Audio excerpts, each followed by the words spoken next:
किसी भी मनुष्य की उम्र को 5 साल पीछे पहुंचा देना, और उसमें कठिन से कठिन रोग भी ठीक होते हैं और उम्र 5 साल पीछे चली जाती है। मेरा बिल्कुल ये सारी चीज़ें प्रैक्टिकल। लेकिन वो 5 साल पीछे चला, ऐसे कैसे पता चला कि मेरा 100 था और अभी 95 हो गया? वो कैसे आपको पता वो चला? आपको ऐसे पता चलेगा, पूरा बॉडी के जो टेस्ट हैं, बायोलॉजिकल टेस्ट।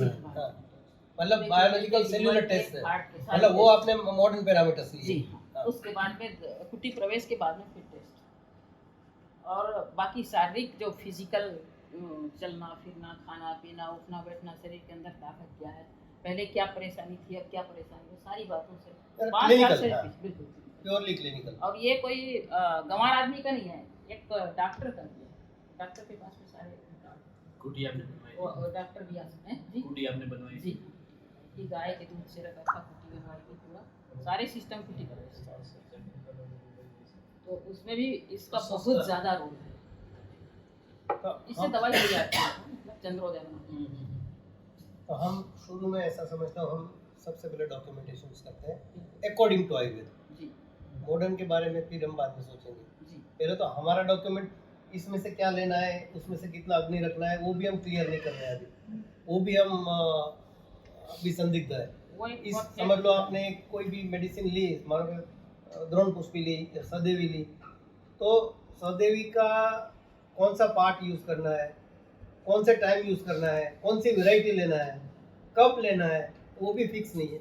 सही बात है, बिल्कुल। ये बहुत आपने जो बहुत महत्वपूर्ण बात कही है कि बहुत सारी औषधियाँ दिवाली के बाद पकती हैं, बहुत सारी औषधियाँ होली के बाद पकती हैं। तो कौन सी औषधि कब लेना चाहिए, ये भी एक बहुत महत्वपूर्ण विषय है, क्योंकि उनके रस, जब आपको पलाश का फूल लेना है तो पलाश का फूल होली के बाद में ही तो आएगा, उस समय भी कोई दवाइयाँ उसके रस से तैयार होती है।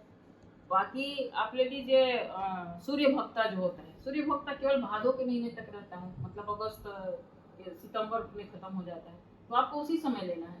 तो ये भी आप कह रहे हैं वो बहुत महत्वपूर्ण है कि कौन सी औषधि का कौन से समय में लेना चाहिए।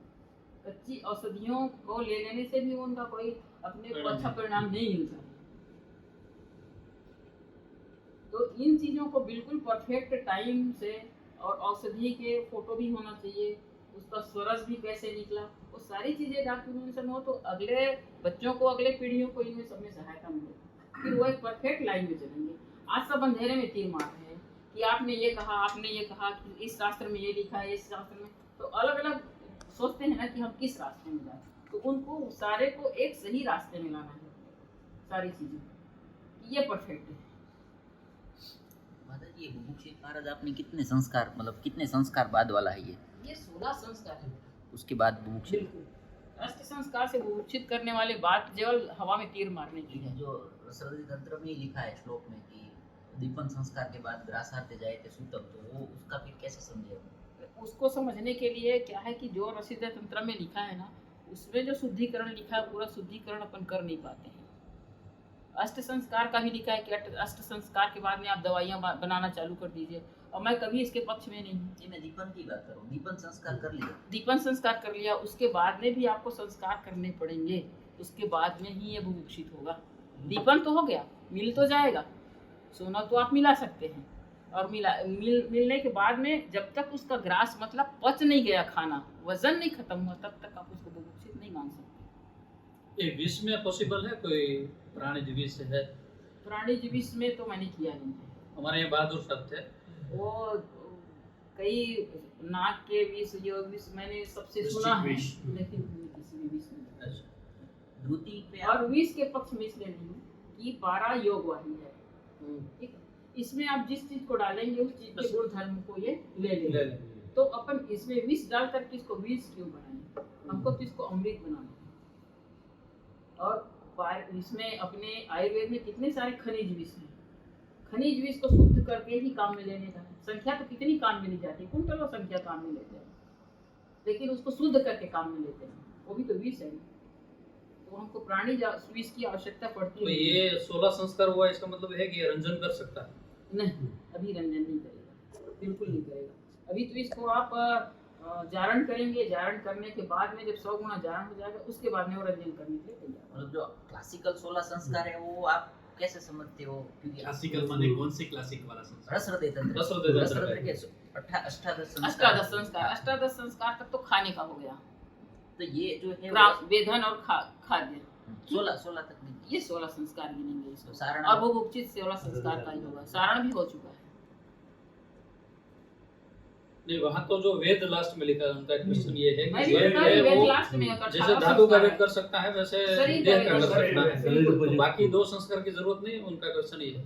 संस्कार की जरूरत है, लेकिन 2 संस्कार के लिए हमको गुरु जी की आज्ञा लेनी पड़ेगी।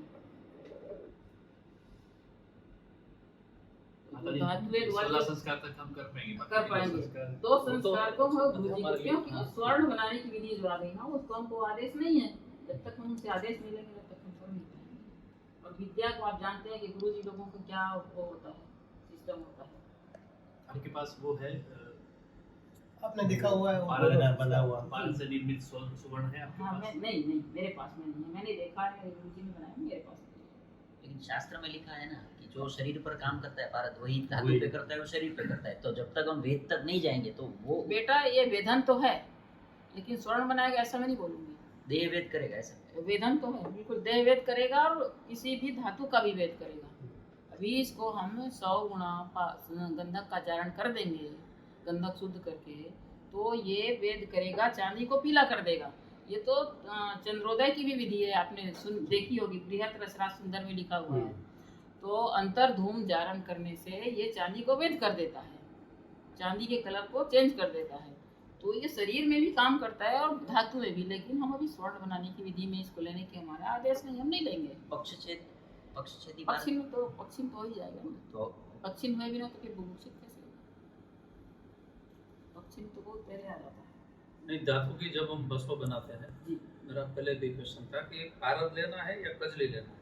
लोगों ने जहाँ पारद भस्म के नाम से, श्वेत रक्त पीत कृष्ण के नाम से कजली ले लिया, ये ले लिया, ये ले लिया, नहीं, रसिक ले लिया, अगर आप धातु की जो भस्म बना रहे हैं तो उसमें कजली लेनी पड़ेगी। कजली लेने और वो कजली भी देखिए, अगर आप कजली अशुद्ध पारद का लेंगे तो आपको अशुद्ध का परिणाम देगा।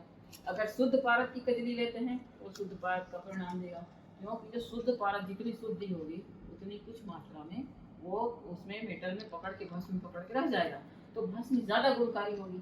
और अगर आप अशुद्ध पारद लेते हैं तो वो जल्दी से जल्दी उसका साथ छोड़ के उड़ जाएगा, मेटल का साथ छोड़ के, तो उसका परिणाम कम मिलेगा। और दूसरा जो धातु इतना बंधन, वेधक नहीं बनती है। हाँ, शास्त्र में जो बंधन लिखा है जी पारद के, जी उसमें बहुत सारे से बंधन है जो टॉक्सिक है, बहुत सारे बंधन है वो थेरापेटिक यूज में होता है। तो बंधन का रियल में यूज क्या होता है बंधा हुआ पारद में? देखिए, बंधे हुए पारद का, जैसे मैंने आपको कहा ना कि गोली मुंह में रखने की, भगवान की वो क्या है कि अपन घर में मान लेते हैं किसी लिंग बना लो और उसके चरणामृत ले लो, ये उसका लाभ है। तो शुद्ध पारा होना चाहिए। नहीं, तो उसमें ऐसे भी बंधन है जो टॉक्सिक है, तो वो क्यों बनाए? टॉक्सिक को तो फिर बंधक बनाए क्यों? अब हाँ। उन्होंने दिखाने के उद्देश्य से बनाया है। बहुत लोग दिखाते हैं, वो कॉपर सल्फेट से भी बांध देते हैं, लेकिन कोई काम का तो होता नहीं है।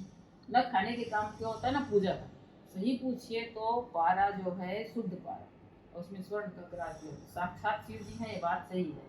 ये कहना आपको शायद अतिशयोक्ति लगेगा, लेकिन रसायन शास्त्र के सबसे पहले प्रथम में लिखा है कि आप जो हैं रस लिंग